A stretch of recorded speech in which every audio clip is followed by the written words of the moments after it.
What is up, guys? In today's video, I'm going to be going over everything you need to know about Fortnite's Dr Doom update. As always, if you guys do enjoy this video, remember to give it a like, subscribe if you like to see more, and comment down below what you think of the update. The first thing we're going to talk about is Gwenpool's mythic dual SMGs.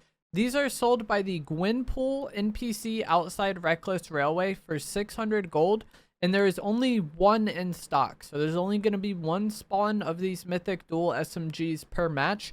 If you eliminate Gwenpool, she does drop blue version of this item.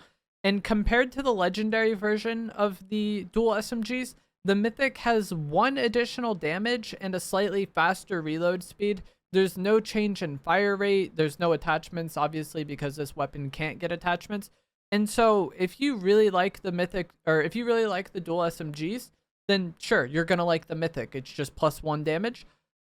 But in actuality, like, I really don't think this item is that good. And if you are someone who didn't like the dual SMGs already, this mythic isn't really going to change your opinion on it. In the past, we've had some mythics where like the fire rate changes, and getting plus damage and plus fire rate is like a huge impact on like the DPS the weapon does and how fast you can eliminate opponents. And then I think also like an improved magazine size would have been like a huge deal with these as well. But just +1 damage, same mag size, same fire rate. It's nice. If you like the dual SMGs, you'll like this. But if you didn't like the dual SMGs, you're probably not going to care very much about this. We also got the Shuri mythic claws. This is a melee weapon. I didn't get a lot of time to use it, but I haven't been the biggest fan of melee weapons traditionally in Fortnite. And so I, again, am not that big of a fan of this item either. It's fine. If you like melee weapons, you'll probably like it. You can get this from looting and from the Avengers chests around the map.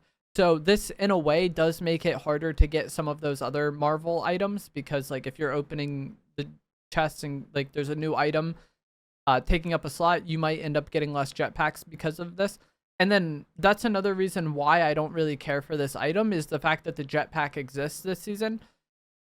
And a lot of players are using it. So if someone is trying to melee you with the claws, you just activate your jetpack, you get up and out of there, you know?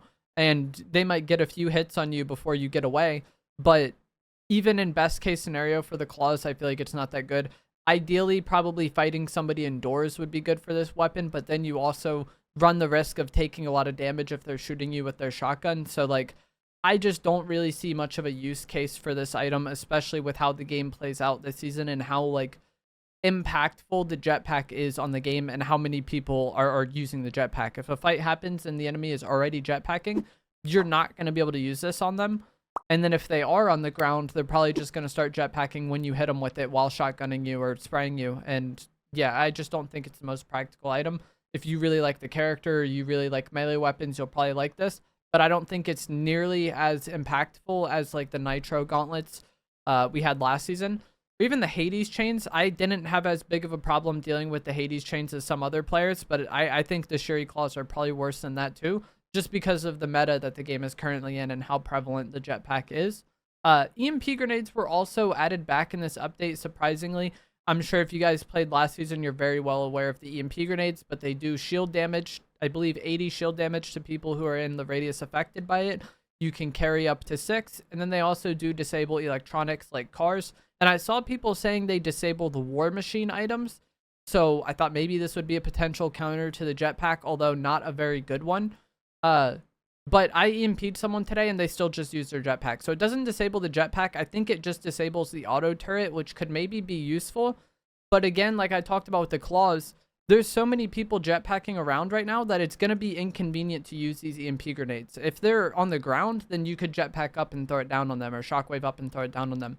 But if they jetpack themselves, it's going to be difficult to hit them with the EMPs. So I don't see myself carrying these nearly as much as I did last season. They would still be good to counter cars, but I feel like cars are less of a factor this season than they were last season. So I don't really care too much about the EMP grenades being back. If you want to use them to get gold, you can EMP vending machines, which is nice. But I think, again, the meta of this current season is such that the EMPs aren't as impactful as they were last season, where the meta, like cars, were heavily impactful. The final thing we're going to talk about is going to be the fact that this is the Dr Doom update. The Dr. Doom challenges are out now, so you can unlock the Dr. Doom skin in the battle pass if you do the challenges. There is also a Doom island that can spawn and a mythic you can get from him, but you do not need the mythic to do the challenges. And the reason why that's a big deal is because this Doom island has a 5% chance to spawn. So in theory, in 1 in 20 games you might get it, but even then that's not exactly how it works out. If you play 20 games, you aren't guaranteed to get it. But either way, the island has a 5% chance to spawn, and it will only be here until October 5th. If the Doom Island does spawn, this replaces the Loot Island that spawns in 4th Zone. Instead of being the default Loot Island we've had throughout Chapter 5, it'll be a Dr. Doom themed one. And if you capture the Dr. Doom Island, you can become Dr. Doom, basically. And I'll have some footage on screen now. When you become Dr. Doom, you have 500 health and shield each. So that's 1,000 total damage it will take for somebody to eliminate you. And you get 200 siphon per elim. And then while playing as Dr. Doom, you have several unique attack and movement options that are different from the regular players. But you also can't use regular items at all. So like the only way you're going to heal is probably from like barrels or like a slurp truck. Maybe if a teammate splashes you, I'm not sure. Or by eliminating opponents with your siphon. I believe you're also marked on the map to make it easier for players to find you. I didn't get this to spawn at all while playing today, and I have to leave for FNCS later today. So the gameplay on screen is from Nanskis. I'm sorry if I said that incorrectly, but it's his gameplay on screen of showing the Dr. Doom item. This sounds incredibly overpowered. Like, it's, if you guys played in the, I think Chapter 1 Season 4, there was the Thanos LTM, where you could become Thanos in that game mode, and Thanos was busted, but no one really complained because it was an LTM.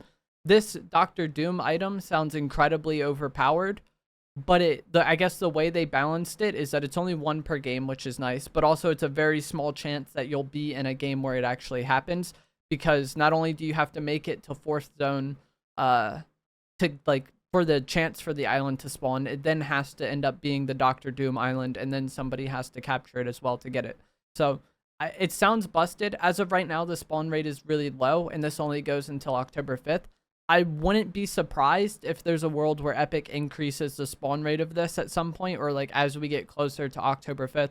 That way more and more people can experience it. But as of right now, the spawn rate is very low. So if you're watching this video after like a day or two even, I wouldn't be surprised if they make changes at all. I think it will spawn more frequently, and it will play a bigger impact on the game as time goes on. But it's only from now until October 5th, so a little over a month.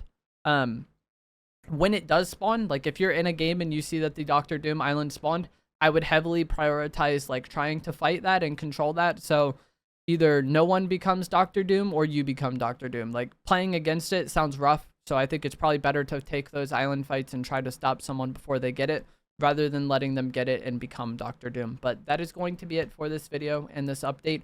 Most of the content seems to be the Dr. Doom thing, which has a very slim chance to even happen. And the other mythics are there, but I don't think they're that big of a deal. Let me know what you guys think down in the comments below. And if you guys did find this video to be helpful, informative, interesting, remember to give it a like, subscribe if you would like to see more. And I will see you guys in the next one. Thanks for watching.